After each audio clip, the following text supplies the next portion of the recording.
Olá, pessoal, sejam bem-vindos ao nosso canal. Meu nome é Evandro Cunha.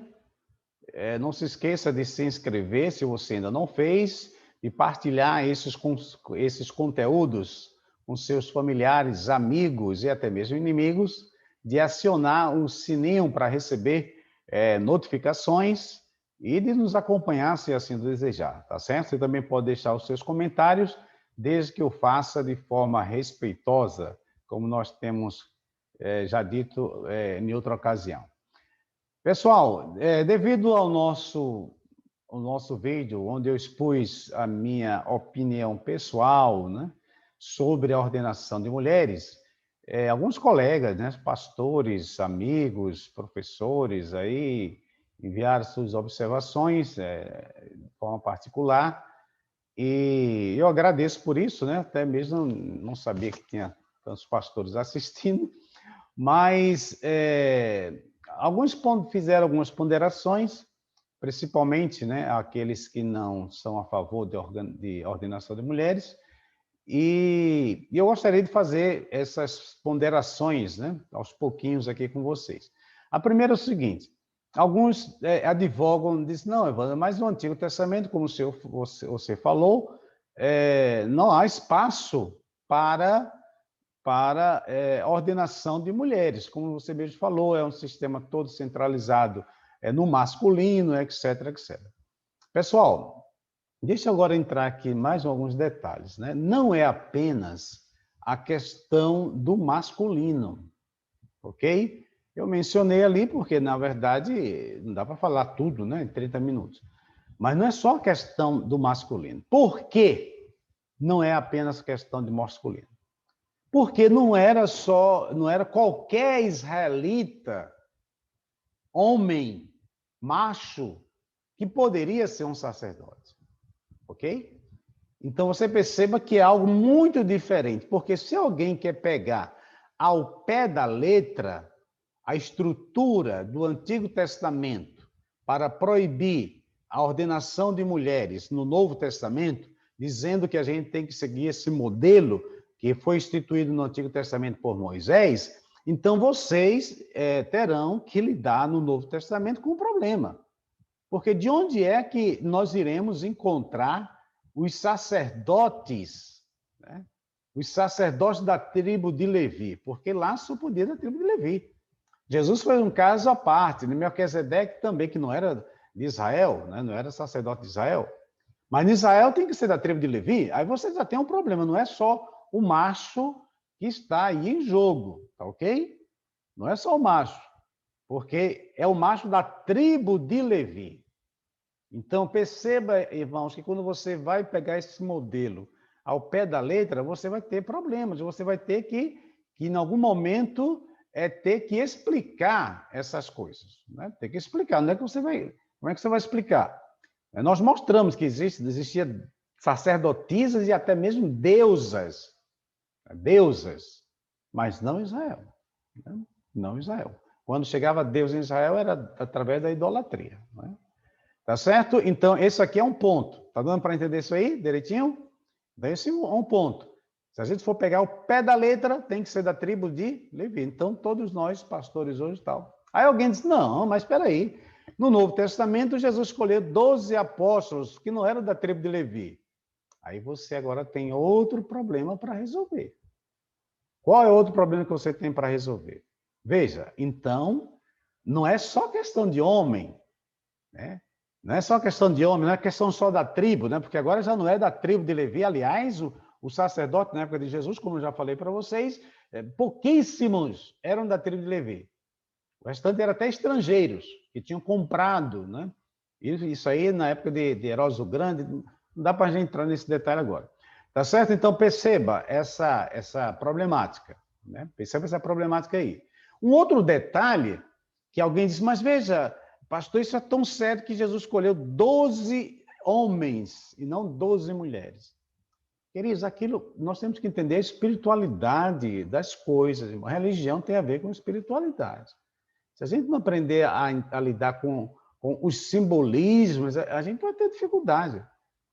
Veja, os 12 discípulos estavam representando 12 tribos, das quais eles não faziam parte.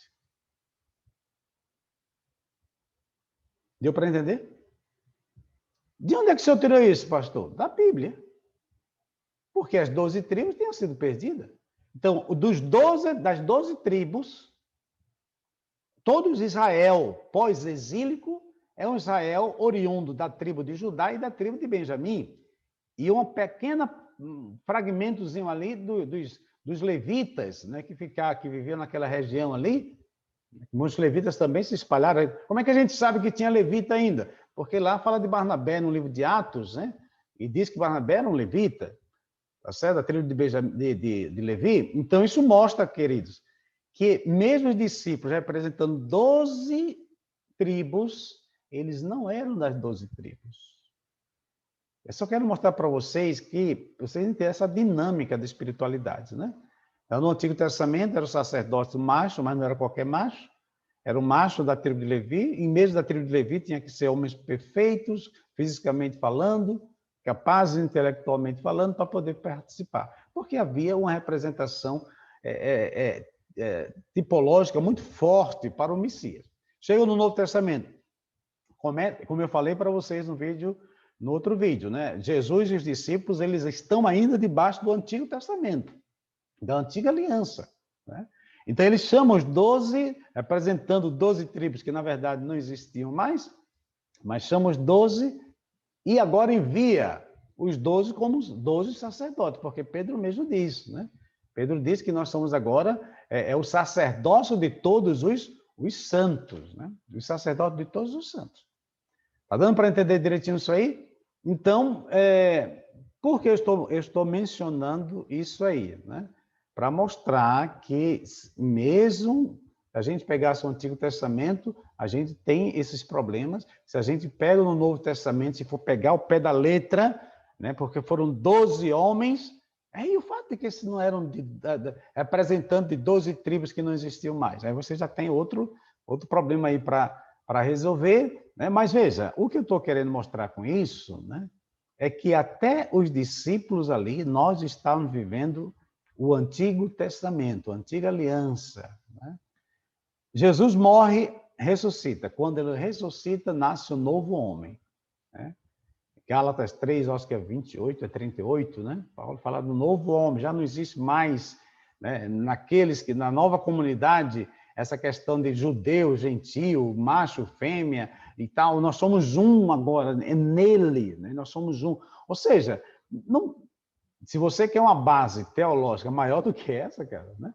Nós somos um nele, né? E aqui, não, é um, mas fora as mulheres. Que negócio é esse? Fora as mulheres. Não, é só nós homens. Só nós homens. Aliás, não está nem pegando bem esse negócio, o pessoal, nessa sociedade aí que a gente está falando de tanto... Vocês sabem, né? Esse negócio só de homem aí, não é isso que a Bíblia está falando, viu? A Bíblia está falando que o um aí é o um, macho, fêmea, grego, judeu, é todo mundo um nele. Os dons espirituais, todos, para todos. Todos e para todos.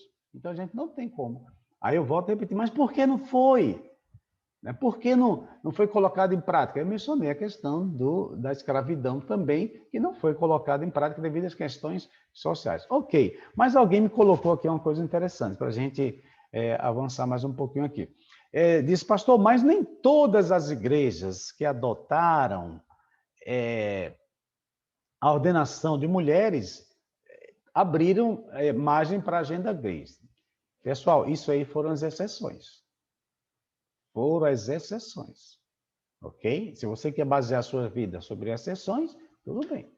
Aqui no Brasil, nós temos ainda a Valnice Milhones, né? Que foi uma das pioneiras do Ministério Feminino, e eu não creio que a Valnice tenha algum pensamento de colocar gay no seu ministério, né? Até, inclusive, estava guardando o sábado, né? Não sei se ainda guarda, estava guardando o sábado, baseado em estudos que ela tinha feito, né? Então, mas veja, são exceções, são exceções. Uma outra coisa que um amigo falou, disse, pastor, a maioria dessas igrejas que abriram espaço para a ordenação de mulheres e depois vieram a questão do casamento gay, por causa da sua teologia liberal. Eu digo, olha, isso é verdade parcialmente. E o que é teologia liberal? Que não crê que a Bíblia é uma palavra de Deus ao ponto de ditar o que nós temos que fazer ou não. Em linguagem simples é isso. Eu disse, olha, aqui no Brasil nós temos várias igrejas liberais. Por exemplo, a Igreja Universal, ela tem uma teologia liberal. A teologia da prosperidade é uma teologia liberal, entendeu? Muito flexionada na interpretação da Bíblia, mas eles, pelo que eu saiba, eles não têm um ministério de ordenação de mulheres, nem tampouco de casamento gay. Então, perceba que não é bem por aí. Você pode ter uma igreja feita a nossa, que é uma igreja com uma teologia conservadora. Licença aqui, pessoal. Tem uma teologia conservadora, mas, entretanto, está entrando ideias liberais. Né? Uma agenda liberal está entrando aos pouquinhos. Né? Nos Estados Unidos já tem pastores defendendo a questão de homossexualidade, pessoal. Já tem pastores falando isso. Você pode pesquisar na internet isso aí. São poucos, é verdade. São poucos. Mas, olha, eu assisti uma palestra de não sei se era uma senadora americana, que ela falando sobre o perigo do fundamentalismo islâmico, né? E uma senhora islâmica que estava presente, uma jovem senhora, se levantou e começou a dizer, olha, poxa, o que você está falando aí, tudo bem, é verdade, mas isso é uma minoria. Isso não é o Islã, isso é uma minoria. E aquela mulher a professora foi fantástica. Ela disse, quem disse que quem decide o destino do mundo são as maiorias? Quem decide as decisões, o destino do mundo são as minorias. Quem tomou a posse na Alemanha nazista foi uma minoria. Foi a minoria que conseguiu fazer a Revolução Russa. Foi a minoria que fez a Revolução Francesa. Então, não é a maioria que faz as coisas acontecer, é a minoria. A preocupação nossa tem que ser com essas minorias, com esse tipo de... Não é aquele outro grupo de minoria, viu? Com essa minoria que às vezes a gente pensa, não, mas alguns teólogos, poucos. Não precisa ser muitos teólogos, precisa ser poucos, desde que sejam influentes. Agora, voltando aí, então veja, um teólogo, uma igreja pode ser conservadora e abrir margem para a teologia liberal.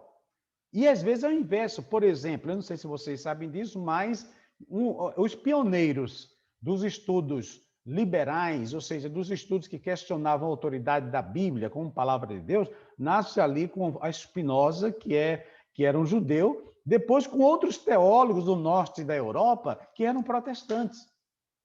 Depois essa teologia liberal entra no catolicismo, né? Então, aí o catolicismo agora passa a ser um representante do pensamento liberal, não crê mais na criação literal e etc, etc, né? Que nós sabemos disso.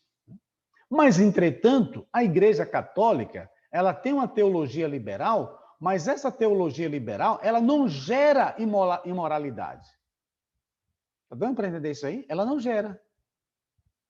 Mas, pastor, mas não tem a questão da pedofilia? Pessoal, pelo amor de Deus, a pedofilia é um pequeniníssimo fragmento dentro da igreja, muito pequeno.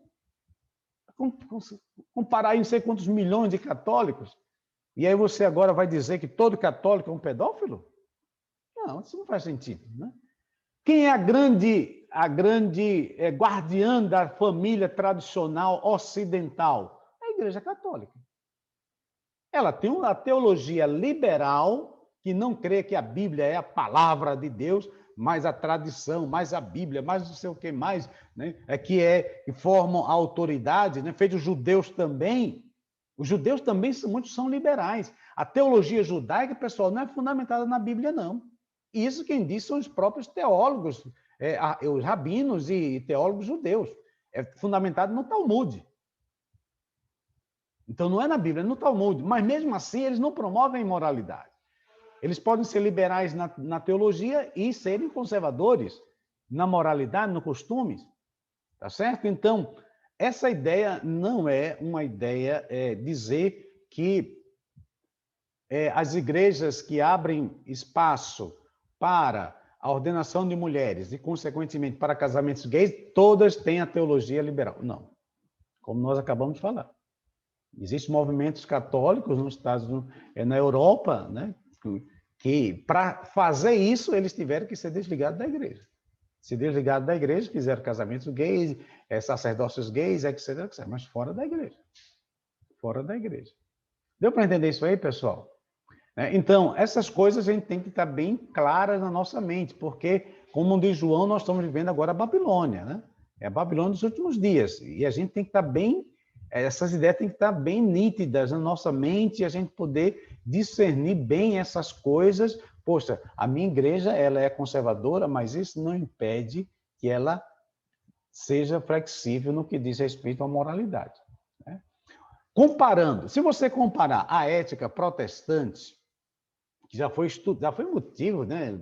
Max Weber já falava sobre isso, né? E até hoje é motivo de estudo e controvérsia. E a ética católica, você vai ver uma coisa interessante, que a Igreja Católica, mesmo sendo liberal teologicamente, a Igreja tradicional protestante, mesmo sendo conservadora teologicamente, a Igreja Católica é mais conservadora nos costumes e na preservação dos valores da família do que as igrejas protestantes, que são fundamentalistas, mas na prática elas são liberais. Os protestantes são mais flexíveis em questões de divórcio e novo casamento, inclusive a igreja adventista, mais do que um católico, mais do que a doutrina católica. A doutrina católica chega ao ponto de dizer que, às vezes, o indivíduo é divorciado e tal, não pode tomar comunhão, né? E o Papa estava até lutando aí para dar comunhão para o pessoal, etc. Então, perceba como essas contradições que existem, né? Bem, aí agora vamos para um outro ponto. Mas por que essa relação, pastor, do caso da ordenação das mulheres nas igrejas e a associação com a agenda, vou dizer agenda gay, né? Mas com o casamento homossexual, pronto. Qual é a relação? Por quê? Pessoal, já tem estudos sobre isso. Se você não acreditar no que eu estou dizendo, eu respeito e até admiro você por isso. Vai lá no Google e pesquise por você mesmo. Você vai ver o seguinte, que as mulheres, o feminino, elas têm a tendência, né, alguns colocam a questão da maternidade, talvez, de serem mais complacentes com os erros dos filhos, por exemplo, do que os pais. As mães são mais complacentes do que os pais. Isso tem estudo sobre isso. As mães aceitam mais fácil quando o filho chega para ela e diz que é um gay, né, que agora está saindo do armário, né, do que o pai. O pai tem mais dificuldade para isso. Eu estou dizendo alguma verdade? Pesquise. E depois coloque aí seus... Mas não coloque seus comentários só por causa do títulozinho, não, né? Fazer feito um amigo lá de Maceió, né? Assista pelo menos, né? Ah, pastor, né? Feito um jovem aí, eu gostei, ele pesquisou, falou ali, eu pesquisei nisso aqui e tal, discordo do seu, mas e tal. Eu digo, parabéns, discordou, mas discordou aí bem, né? De forma madura. As mulheres são mais complacentes com a questão da homossexualidade. Isso aí existem pesquisas, ok? Existem pesquisas. Vai lá, procure, que você vai encontrar. Então, quando elas assumem a questão do pastorado nas igrejas, então, é por isso, não estamos inventando. Né? Quando aquele pastor, eu esqueço o nome dele, eu amo as palestras dele, que ele trabalhava na igreja de Sacramento, né? Se alguém lembrar o nome dele, é Douglas não sei o quê, né? Eu só lembro do primeiro nome, o Douglas, né? O pastor Douglas, né? E ele ganhou antipatia da divisão norte-americana, porque ele é contra a ordenação de mulher. E não é contra por ser contra, não é isso. Mas é aquela outra agenda que a gente estava falando. Né? É sobre essa outra agenda. E ele mostrou isso aí. Aí você poderia dizer, não, pastor, mas aconteceu com a presbiteriana, aconteceu com os valdenses, aconteceu com a metodista, aconteceu com a anglicana, mas conosco não vai acontecer isso. Queridos, olha aí a página de Adventistas Gay. Isso aí há 25 anos que eu tinha visto aí na internet, né? Fiz uns precursores, né? Respeite um homem que conseguiu fazer a transição da máquina de datilografia para o computador. Depois do MS-DOS, vocês não sabem nem o que é isso. Pesquisa aí, MS-DOS, o que é, né? Aí, fui iniciado no MS-DOS, fui um dos pioneiros a usar pela primeira vez um mouse. Ninguém sabia o que era isso, entendeu? Eu fui um dos pioneiros nisso aqui. Windows, né? Ninguém sabe nem o que era isso, né? Antes do Windows, antes do mouse, você não sabe o que era sofrer para usar o computador, né? O disquete desse tamanho que parecia um disco. Então, eu já vi, pessoal, muita coisa que eu pensava que jamais iria acontecer com a gente e agora está acontecendo. E agora está acontecendo. Então, não duvide, não. Não duvide, não, porque nós não somos melhores do que os outros. E a preocupação que alguns teólogos da igreja têm com relação a isso é uma preocupação justa. É uma preocupação justa. Pessoal, deu para entender direitinho isso aí? Vamos recapitular para fechar. Antigo Testamento, o sacerdócio era masculino? Era. Só de uma tribo. Então, não era qualquer pessoa, estou vocacionado e agora vou... Não. Você poderia ir para a escola dos profetas, trabalhar em outra coisa, mas sacerdócio era uma casta. Jesus vem e ele não era ele é considerado sacerdote, mas ele não é da tribo de Levi. Por quê? Porque Jesus é ovelha, é pastor e é sacerdote. E é templo.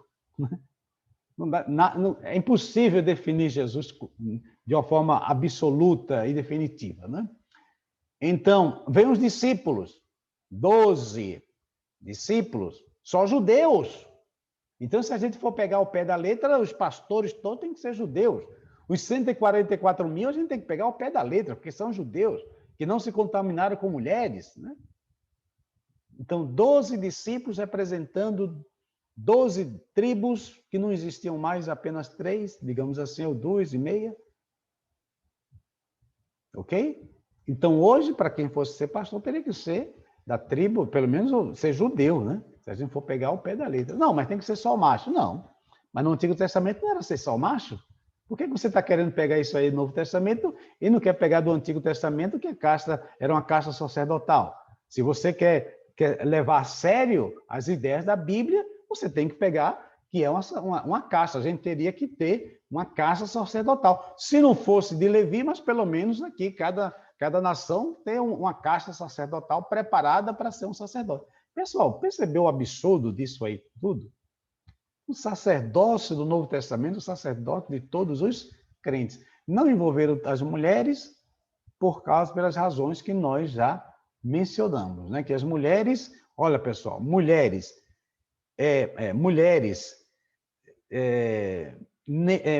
escravos e crianças foram 3 categorias da sociedade que sofreram, historicamente, se você estudar, você chora.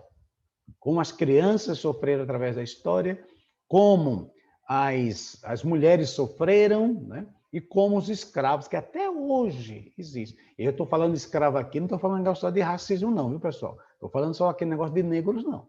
É a questão de escravidão no passado, nessa antiguidade aí, não era questão só de negro, não, era escravo de forma geral.